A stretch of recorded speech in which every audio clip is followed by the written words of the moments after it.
Assalamualaikum. I hope you all are fine and well. तो last lecture जो हमारा था वो था एंग्लो सेक्शन के ऊपर। वो हमारा कंप्लीट हो चुका है। अब हम एंग्लो नॉर्मन पीरियड को पढ़ेंगे, जो कि दूसरा पीरियड है जो कि एंग्लो सेक्शन के बाद शुरू होता है। जैसे ही एंग्लो सेक्शन पीरियड 1060 1050 के आसपास ख़त्म होता है, तो उसी time Anglo Norman period start होता है, जो कि 1060 से लेके 1340 तक चलता है। मुख्तलिफ बुक्स में मुख्तलिफ ईयर्स जो हैं वो शो किए गए हैं, तो जिससे आप द मिडल इंग्लिश पीरियड भी कह सकते हैं। द एंग्लो नॉर्मन पीरियड को हम द मिडल इंग्लिश पीरियड भी कह सकते हैं।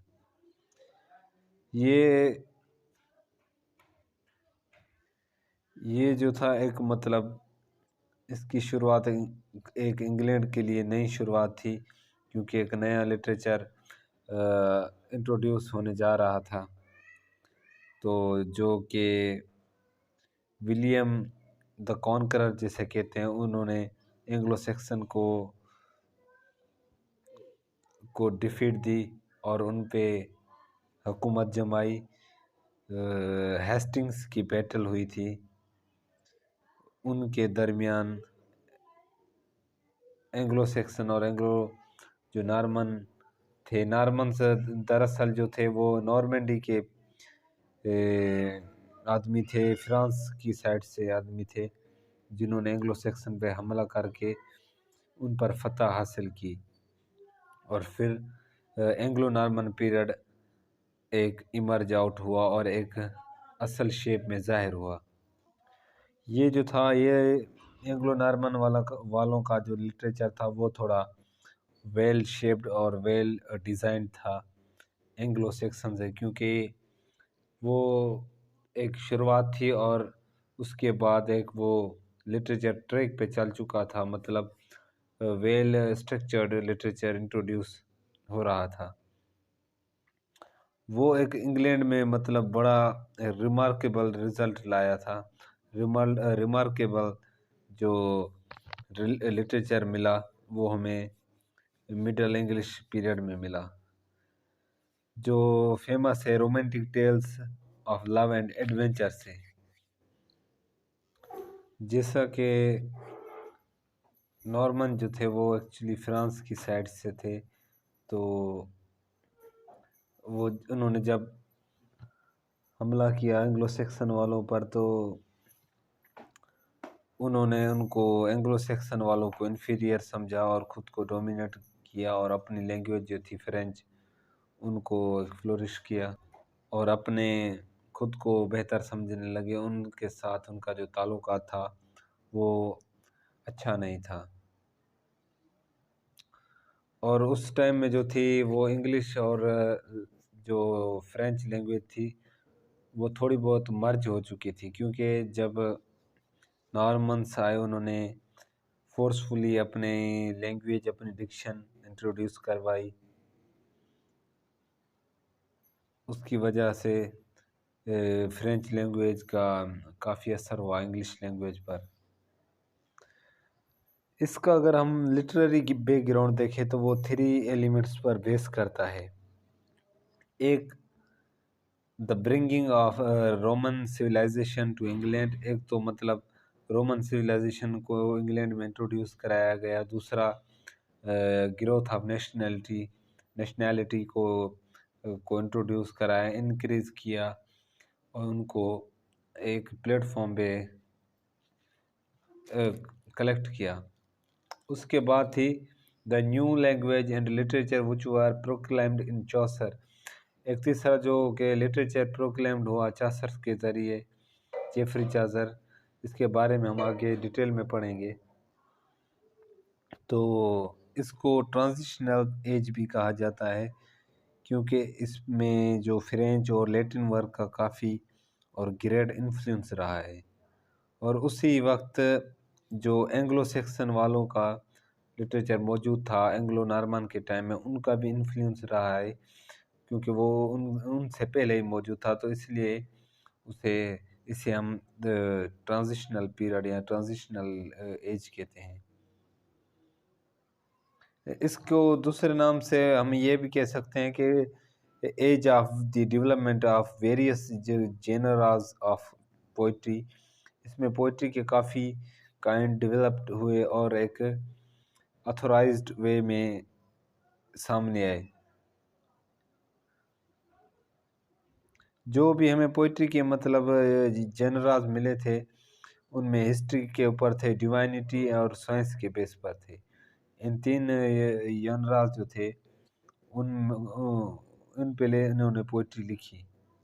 अगर हम इस एज में प्रोज के बारे में बात करें तो वो बहुत ही कम है। प्रोज इस एज में बहुत ही कम लिखा गया और बहुत ही कम मिलता है।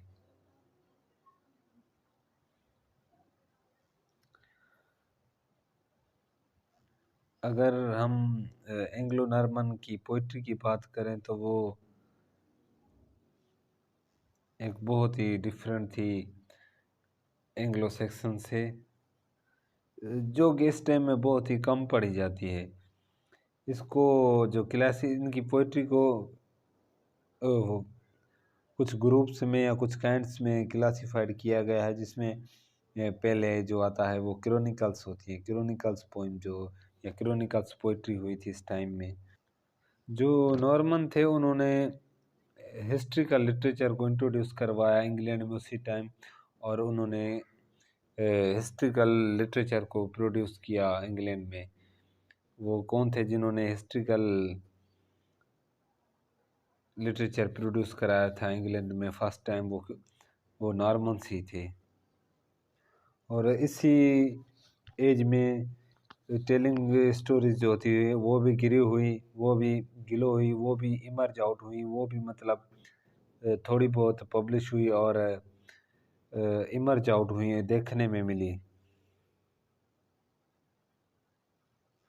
इसका जो क्रोनिकल्स में काम आता है वो है लियामन्स पिरूट। लियामन्स की जो वो एक पोइम है जो इन्होंने लिखी थी, जो तकरीबन 1205 में इन्होंने कंप्लीट की थी, ब्रूट जो इसकी पोइट्री का नाम है, जिसमें तकरीबन 30,000 लाइन्स नरेटिंग की गई हैं ब्रूट पोइट्री में। तो उसके बाद रॉबर्ट मेनाइंग ऑफ ब्यून का वर्क आता है, जिन्होंने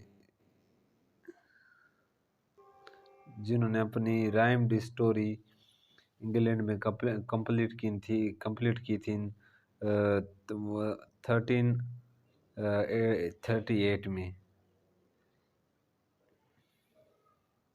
ये भी पोइट्री का काम हुआ था, जो chronicles of Anglo Norman poetry में आते हैं।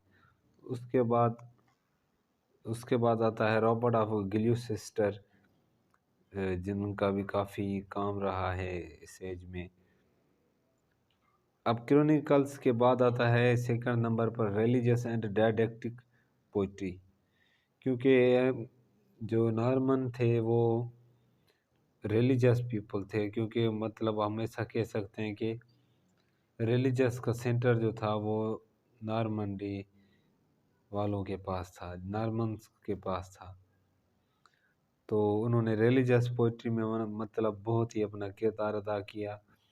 वो जो उनकी ज़्यादातर थीम होती थी वो रिलीजियस के बेस्ड पर थी। तो इनमें रिलीजियस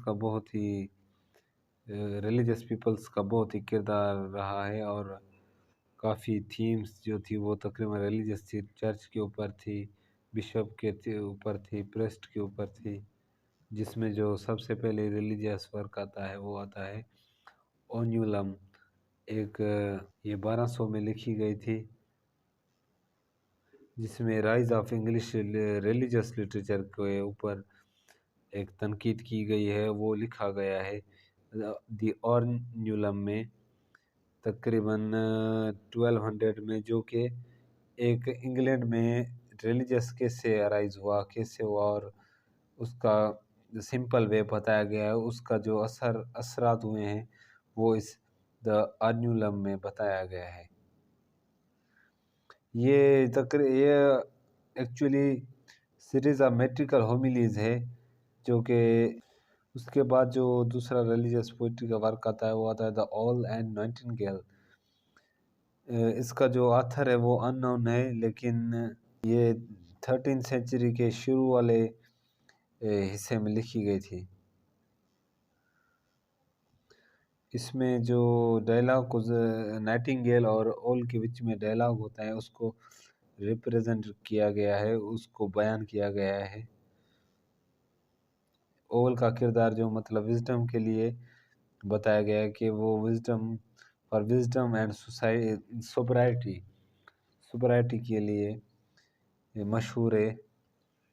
मतलब जो ऑल एंड द नाइटिंगेल जो है उसमें नाइटिंगेल और ऑल के बीच में जो डायलॉग वगैरह डिस्कशन हुई है उनको इस वर्क में, इस पोइम में, इस पोइट्री में डिस्क्राइब किया गया है।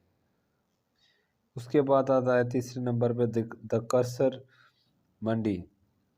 द कर्सर मंडी, ये इसका भी पोइट जो है वो एनोनिमस है। ये तकरीबन 14 सेंचुरी के आसपास लिखी गई थी।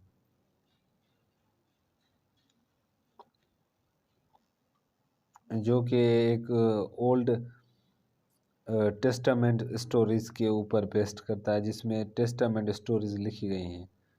ये मतलब जो थे पॉपुलर वर्क थे। उसके बाद भी और भी आते हैं, जैसा कि लिटरेटिव पोइम्स आती हैं, मिससेलेनियस पोइम्स हैं, तो ये रिलीजियस पोइम में आते हैं। उसके बाद हम तीसरे नंबर पे पढ़ते हैं रोमांस। इसी टाइम में रोमांस का जो था, रोमांस वर्क का बाकायदगी से हम कह सकते हैं कि एक फाउंडेशन हुई, एक एक प्लेटफॉर्म बनाया गया। इसे जो पीरियड में रोमांस बहुत ही फाउंड किया गया है और हमें बहुत से नंबर में रोमांटिक जो हैं वर्क मिलते हैं।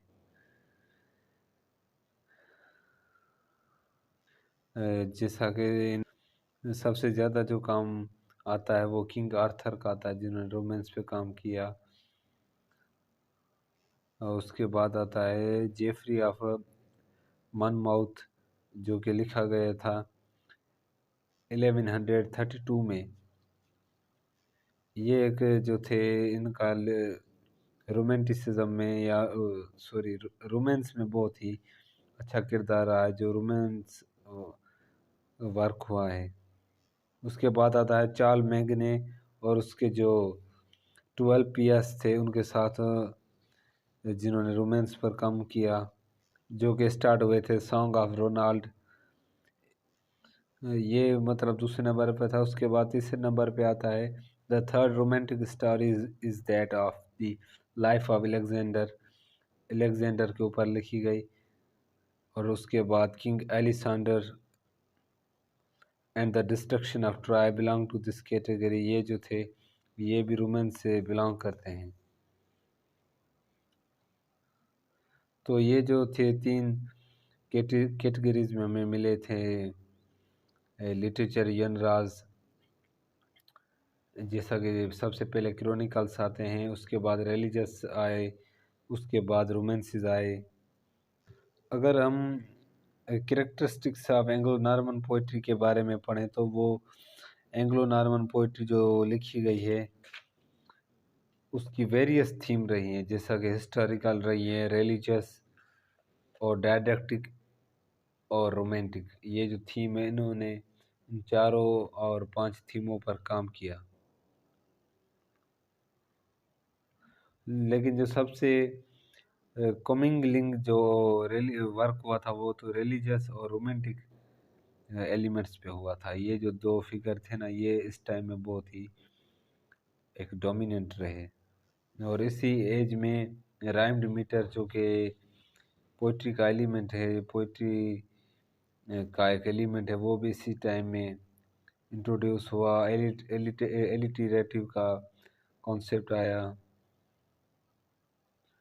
उसमें जो एलिटरेटिव का सबसे बड़ा ग्रेट एग्जांपल से लियमन स्पिरिट, जो कि एलिटरेटिव का सबसे बड़ा एग्जांपल है। और उसके बाद लिरिक जो था, यानी सिंगिंग वाला कॉन्सेप्ट भी इसी एज में लिखा गया था। लेकिन इसका जो ट्रू हमें एग्जांपल नहीं मिलता। लिरिक जो था एंग्लो नॉर्मन पीरियड में, और इस एज की जो पोइट्री है उसको W.J. कोर्थोप ने लिखा है कि the poetry of this period has an ardent national element. उसके बाद लिखा है rude and imperfect is the vehicle of expression.